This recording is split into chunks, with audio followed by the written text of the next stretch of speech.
Assalamualaikum warahmatullahi wabarakatuh. Yang terhormat Ibu Megawati M.Com selaku dosen mata kuliah IT Risk Management serta teman-teman yang saya banggakan. Perkenalkan, nama saya M. Arya Dwi Cahya, berasal dari kelas SI 6F. Baiklah, di video kali ini saya akan mempresentasikan hasil kerja yang telah saya buat, yaitu tentang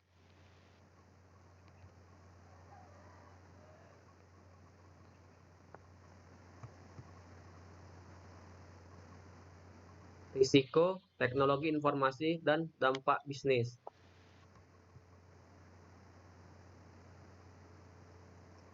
Yang pertama yaitu latar belakang. Perkembangan ilmu pengetahuan dan teknologi yang berlangsung sangat cepat mempunyai dampak secara global terhadap pemakaian teknologi itu sendiri. Perkembangan teknologi ini yang banyak dipengaruhi oleh perkembangan teknologi informasi akan mengubah sikap dan perilaku dari pengguna teknologi itu sendiri. Usaha perusahaan untuk tetap mengembangkan infrastruktur teknologi informasi atau TI tentunya bukan hanya akan mempermudah mereka menjalankan usahanya, tetapi di sisi lain, teknologi informasi juga akan membawa dampak buruk bagi suatu perusahaan. Dampak buruk inilah yang disebut dengan risiko.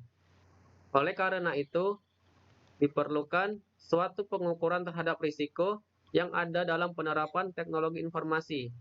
Pengukuran risiko teknologi informasi berguna untuk mengetahui profil risiko TI. Analisa terhadap risiko dan juga melakukan respon terhadap risiko sehingga tidak terjadi dampak-dampak yang kemungkinan muncul dari risiko tersebut.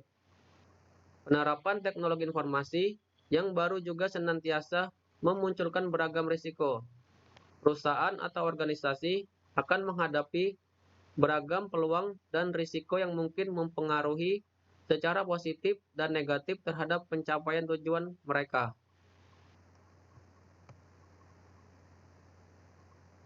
Selanjutnya yaitu pengertian.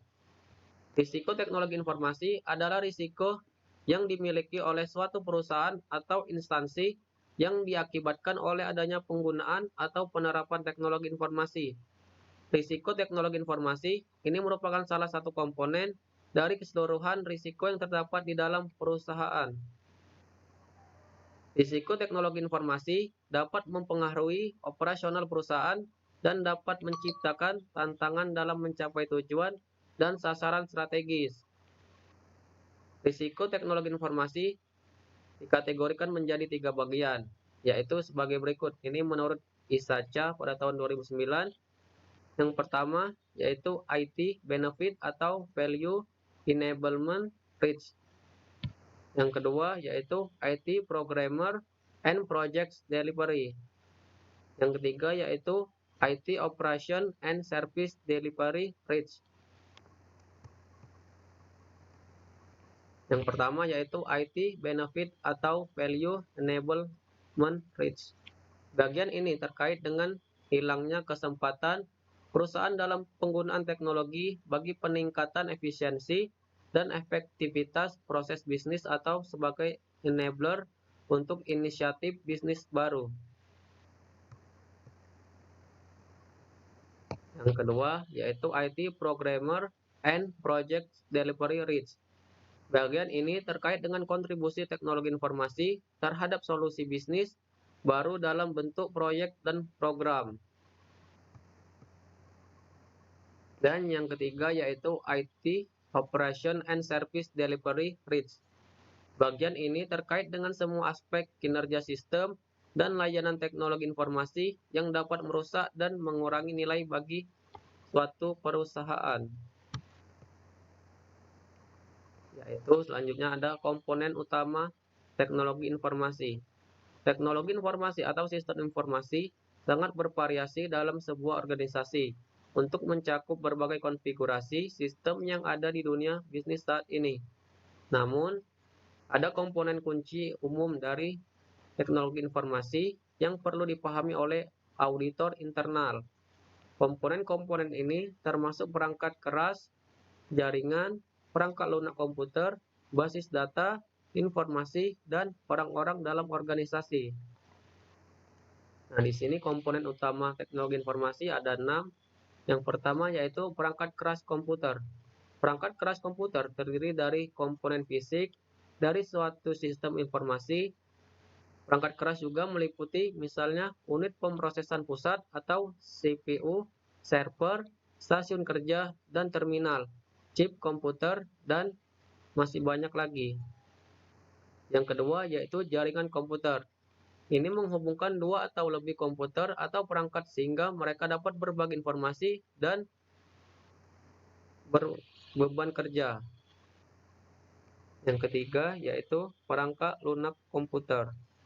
Perangkat lunak komputer meliputi perangkat lunak sistem operasi, perangkat lunak utilitas, perangkat lunak sistem manajemen basis data atau DBMS, perangkat lunak aplikasi, dan perangkat lunak firewall. Yang keempat yaitu basis data. Basis data adalah repositori besar data yang biasanya tergantung dalam banyak file, tertaut, dan disimpan dengan cara yang memungkinkan data dapat dengan mudah diakses, diambil, dan dimanipulasi. Yang kelima yaitu informasi. Informasi adalah sumber daya utama untuk semua perusahaan, dan sejak informasi itu dibuat sehingga saat dihancurkan, teknologi memainkan peran penting.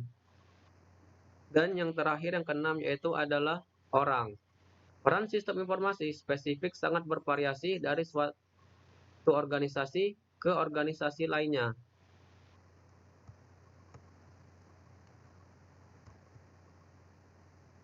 Selanjutnya yaitu jenis-jenis resiko. Di sini jenis resiko terdapat menjadi 8. Yang pertama yaitu risiko pemilihan. Pemilihan solusi TI yang tidak selaras dengan sasaran strategis dapat menghalangi pelaksanaan strategi yang bergantung pada teknologi informasi.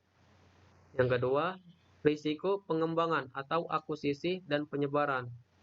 Masalah yang dihadapi saat solusi IT sedang dikembangkan atau diperoleh dan digunakan dapat menyebabkan penundaan yang tak terduga, pembengkakan biaya, atau bahkan pengabaian proyek. Yang ketiga yaitu risiko ketersediaan. Ketersediaan sistem saat dibutuhkan dapat menyebabkan keterlambatan dalam pengembangan keputusan, gangguan bisnis, pendapatan yang hilang, dan ketidakpuasan pelanggan.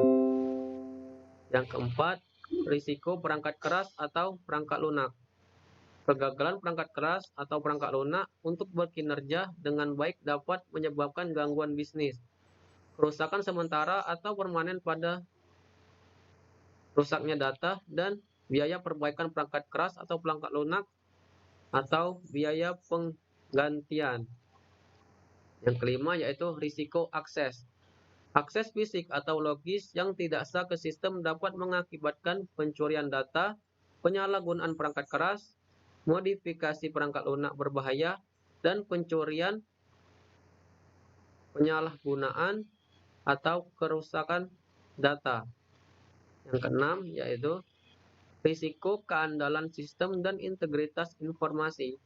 Kesalahan sistematis atau ketidakkonsistenan dalam pemrosesan dapat menghasilkan informasi yang tidak relevan, tidak lengkap, tidak akurat, atau tidak tepat waktu. Yang ketujuh yaitu risiko kerahasiaan dan privasi. Pengungkapan informasi hak milik mitra bisnis yang tidak sah atau informasi pribadi individu dapat mengakibatkan hilangnya bisnis, tuntutan hukum, pers negatif, dan penurunan reputasi. Dan yang ke-8 yaitu risiko penipuan dan tindakan berbahaya.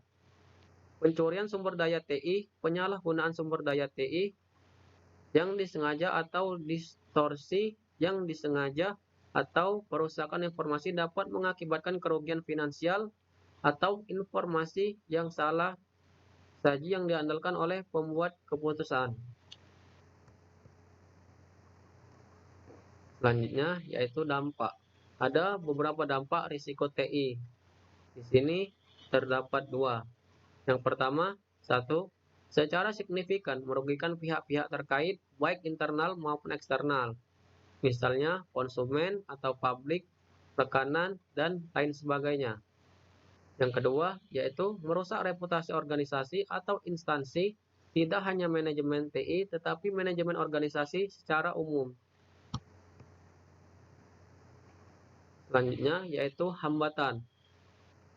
Nah, di sini terdapat beberapa hambatan teknologi informasi yang meliputi 1. Kerusakan perangkat keras dan perangkat lunak. 2. Malware atau malicious software.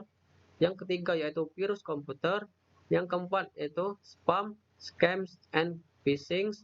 Dan yang kelima kesalahan manusia atau human error.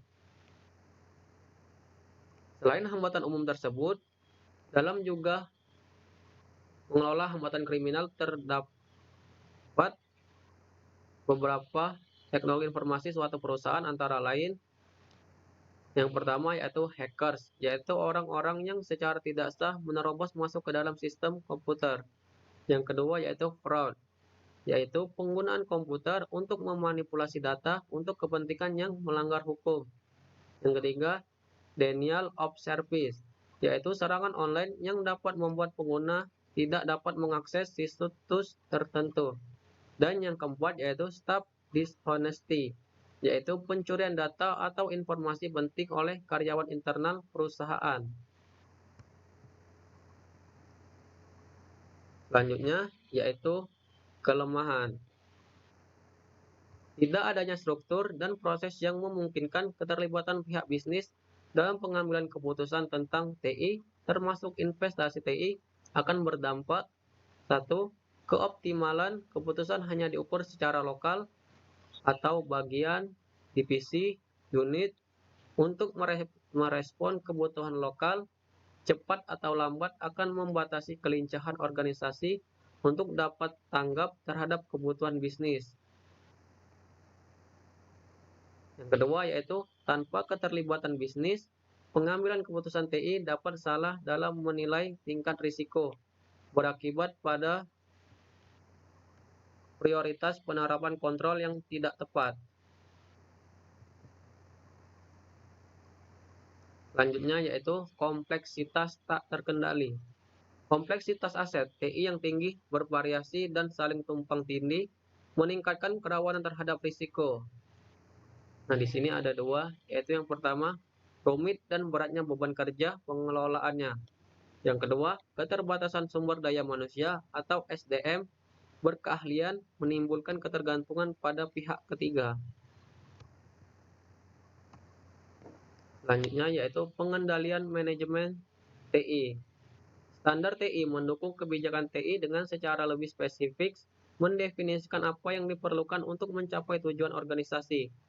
Standar-standar ini harus mencakup misalnya, nah di sini terdapat 5. Yang pertama yaitu proses pengembangan sistem. Ketika organisasi mengembangkan aplikasi mereka sendiri, standar berlaku untuk proses perancangan, pengembangan, pengujian, implementasi, dan pemeliharaan sistem dan program informasi. Yang kedua yaitu konfigurasi perangkat lunak sistem. Karena perangkat lunak sistem menyediakan elemen kontrol yang besar di lingkungan TI, standar yang terkait dengan konfigurasi sistem yang aman mulai mendapatkan penerimaan luas oleh organisasi atau instansi dan penyediaan teknologi terkemuka. Yang ketiga yaitu kontrol aplikasi. Semua aplikasi yang mendukung kegiatan bisnis perlu dikendalikan. Yang keempat yaitu struktur data. Memiliki definisi data yang konsisten di seluruh rangkaian aplikasi memastikan bahwa sistem yang berbeda dapat mengakses data dengan mulus dan kontrol keamanan untuk data pribadi dan sensitif lainnya dapat diterapkan secara seragam. Dan yang kelima yaitu standar harus menentukan tingkat minimum dan dokumentasi yang diperlukan untuk setiap sistem aplikasi atau instalasi teknologi informasi, serta untuk aplikasi, proses, dan pusat pemrosesan yang berbeda. Selanjutnya yaitu pengendalian teknis teknologi informasi. Kontrol teknis TI mencakup kontrol perangkat lunak sistem, kontrol pengembangan sistem, dan kontrol berbasis aplikasi. Kontrol perangkat lunak sistem di sini terbagi menjadi 5 juga. Yang pertama yaitu hak akses dialokasikan dan dikendalikan sesuai dengan kebijakan yang dinyatakan organisasi. Yang kedua, pembagian tugas diberlakukan melalui perangkat lunak sistem dan kontrol konfigurasi lainnya. Yang ketiga, yaitu penilaian instruksi dan kerentanan, pencegahan dan deteksi dilakukan dan terus dilakukan pemantauan. Yang keempat, yaitu pengujian instruksi dilakukan secara teratur. Dan yang kelima, layanan enkripsi diterapkan di mana kerahasiaan adalah persyaratan yang dinyatakan. Pengembangan sistem dan kontrol akuisisi meliputi, nah di sini juga terbagi menjadi 5. Yang pertama yaitu persyaratan pengguna harus didokumentasikan dan pencapaiannya harus diukur. Yang kedua, desain sistem harus mengikuti proses formal untuk memastikan bahwa kebutuhan pengguna dan kontrol dirancang ke dalam sistem. Yang ketiga, pengembangan sistem harus dilakukan secara terstruktur.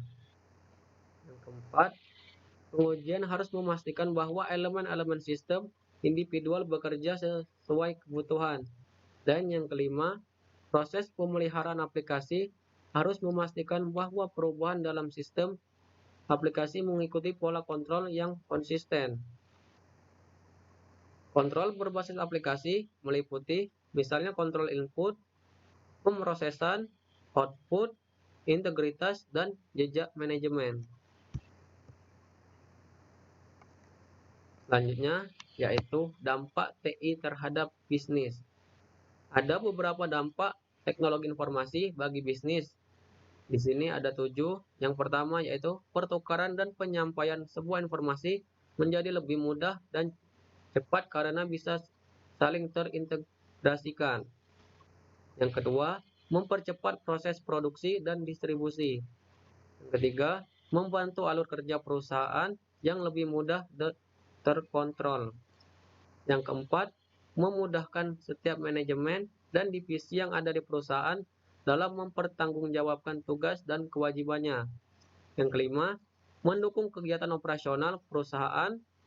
Yang keenam, memastikan keamanan dan menghindari kesalahan baik yang bersifat teknis maupun human error. Yang ketujuh, mempermudah mendapatkan informasi yang berkaitan dengan keuangan, kompetitor, selera konsumen, dan target pasar. Perkembangan informasi dan teknologi memang telah banyak membantu setiap pihak yang terlibat di dalam perusahaan karena bisa memudahkan pekerjaan. Teknologi juga memungkinkan pekerjaan bisa dikerjakan dengan cepat dan selesai tepat waktu. Namun, selain dampak perkembangan teknologi yang memberikan arah positif, ada kemungkinan juga dampak negatif yang bisa dialami oleh suatu perusahaan.